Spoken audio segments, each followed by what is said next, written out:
பிஆர்எஸ்டிசி TV தொகுத்து வழங்கும் திருக்குறள் மற்றும் பொருள். காட்சிக்கு எளியும் கடிச்சொல்லும் நல்லனில்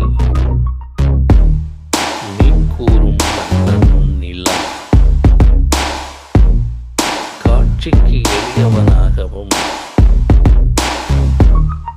கடும் சொற்களை கூறாதவனாகவும்